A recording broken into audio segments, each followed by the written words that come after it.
ये कहानी नीलम और विकास की है। नीलम अपनी शादी के 1.5 महीने बाद ही विधवा हो जाती है और उसके जीवन में अचानक ही पतझड़ आ गया था।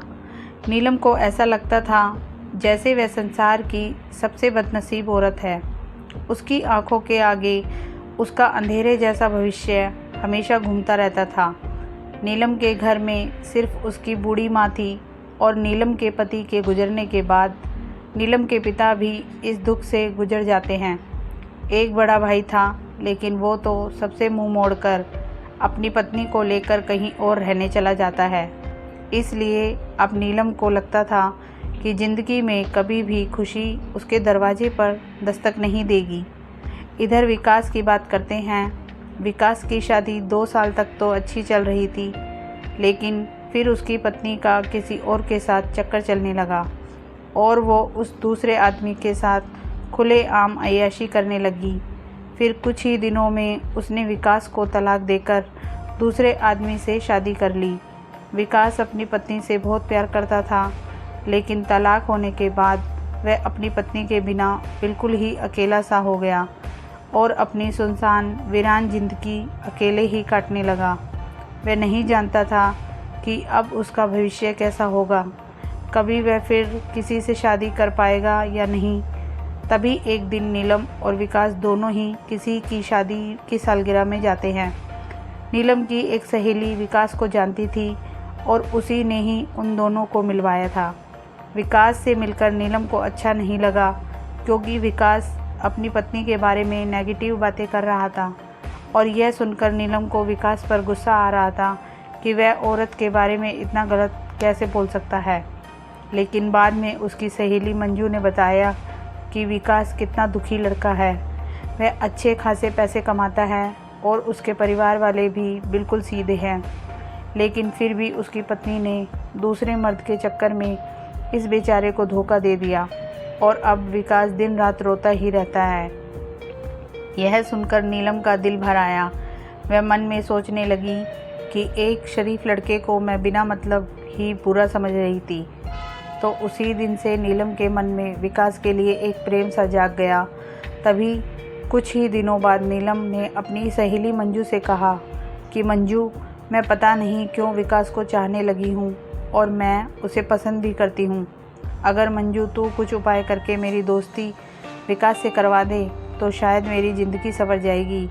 तो मंजू ने कहा कि ठीक है, तू कहती है तो मैं किसी बहाने से विकास को अपने घर बुलाती हूँ।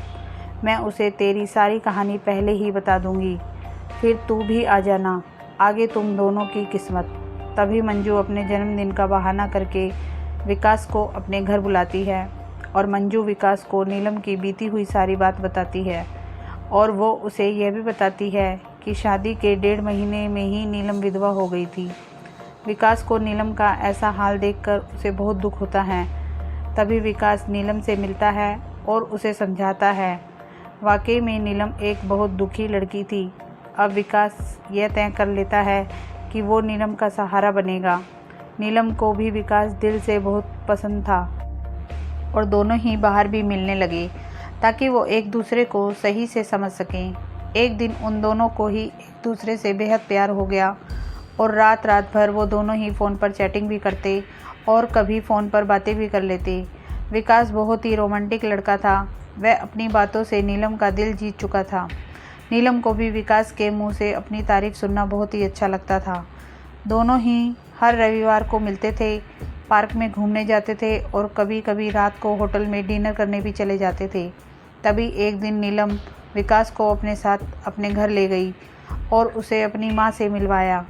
विकास ने जब नीलम की माँ के पाँव छुए तो नीलम की माँ रोने लगी और विकास का हाथ पकड़कर कहने लगी कि बेटा, मेरी बेटी का सहारा ज़रूर बनना और उसका साथ कभी भी मत छोड़ना। मेरे सिवा इसका कोई भी नहीं। अब मेरा भी कोई पता नहीं कब उस भगवान का बुलावा आ जाए। अगर मैं मर गई तो मेरी जवान लड़की का क्या होगा। यह सुनकर विकास की भी आंखों में आंसू आ गए और नीलम भी खूब रोने लगी। तभी विकास ने कहा कि माँ जी, आप बिल्कुल चिंता ना करें। नीलम का मैं मरते दम तक साथ नहीं छोड़ूंगा और आपको भी कुछ नहीं होगा और आपकी बेटी का मैं ज़िंदगी भर भी ख्याल रखूंगा। यह सुनकर नीलम की माँ और नीलम को बहुत ही अच्छा लगा और नीलम विकास का हाथ अपने गालों पर लगाकर रोती है।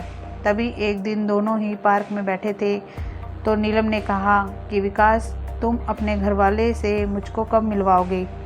विकास ने बात टाल दी और उससे प्यार भरी बातें करने लगा और कहा, नीलम, मैं तुम्हारे बिल्कुल नज़दीक आना चाहता हूँ, बोलो तुम मुझे अपने करीब कब आने दोगी।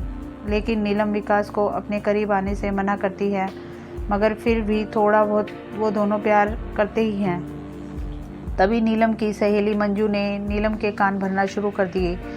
उसने कहा कि नीलम, लड़कों पर इतना जल्दी भरोसा नहीं करते, तू तो सीधी सादी है। विकास को अपनी माँ से भी मिला दी, लेकिन विकास ने तुझे किसी से मिलवाया, कहीं ऐसा ना हो कि वो तुझे इस्तेमाल करके ना छोड़ दे। यह सुनकर नीलम के कान खड़े हो गए और वह सोचने लगी कि कहीं विकास मुझे धोखा तो नहीं दे रहा। उधर विकास ये सोच रहा था कि मैं नीलम को अपने घर कैसे लेकर आऊँ। मेरा घर बिल्कुल छोटा सा है और मैं उसे अभी नहीं बताऊंगा कि उसके लिए मैंने एक घर बुक कर लिया है और 50,000 जमा भी करवा दिए हैं और बाकी की मैं बैंक में किस्त बनवा लूँगा। 1 महीने बाद विकास का जन्मदिन था। विकास ने सोचा, मेरे जन्मदिन पर ही नीलम को सरप्राइज़ दूंगा और तभी नीलम और उसकी माँ को भी घर बुला लूँगा।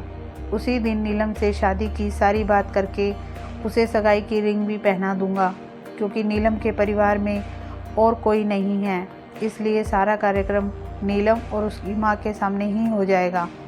अगले दिन नीलम विकास को फ़ोन करती है और गुस्से में कहती है कि तुम अपने घर वालों से मुझे कब मिलवाओगे। विकास फिर से बात को टालते हुए बात को पलट देता है। अब नीलम का शक और भी बढ़ जाता है। तभी नीलम विकास से कहती है, तुम्हारे बैंक में कितने पैसे हैं, मुझे अपना बैंक बैलेंस दिखाओ। लेकिन विकास ने बैंक बैलेंस दिखाने की बात भी टाल दी, क्योंकि सभी पैसे उसने मकान के बयाने में दे दिए थे और उसके अकाउंट में यही कोई 8 से 10 हज़ार ही पड़े थे। नीलम का शक अब बढ़ता ही जा रहा था और वो ये सोच लेती है कि विकास वाकई में ही मेरा इस्तेमाल कर रहा है और वो मुझसे शादी भी नहीं करेगा। इसलिए नीलम विकास का फ़ोन तक उठाना बंद कर देती है। इधर विकास इंगेजमेंट की सारी तैयारी कर चुका था। बातों ही बातों में उसने नीलम की अंगूठी का भी नाप ले लिया था और नीलम को इसका पता भी नहीं चला था। विकास ने नीलम की तरफ से खुद की भी अंगूठी बनवा ली थी, ताकि नीलम की माँ का कोई भी खर्चा ना हो सके।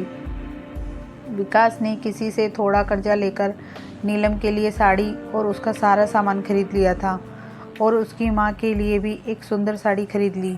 अब विकास ने सबको यह कह दिया कि मेरे जन्मदिन वाली रात को मेरी सगाई नीलम से है और उसके घर में भी उसे सबको बता दिया।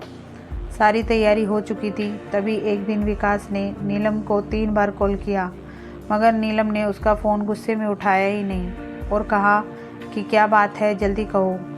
तो विकास ने कहा, कल शाम को 5 बजे तुम और तुम्हारी माँ को मैं लेने आ रहा हूँ।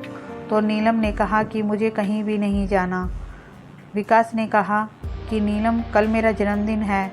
विकास ये बताया, लेकिन फिर भी नीलम ने विकास को जन्मदिन की बधाई नहीं दी। तभी नीलम ने सोचा कि जन्मदिन में चली जाती हूँ, इससे विकास का पर्दाफाश हो जाएगा।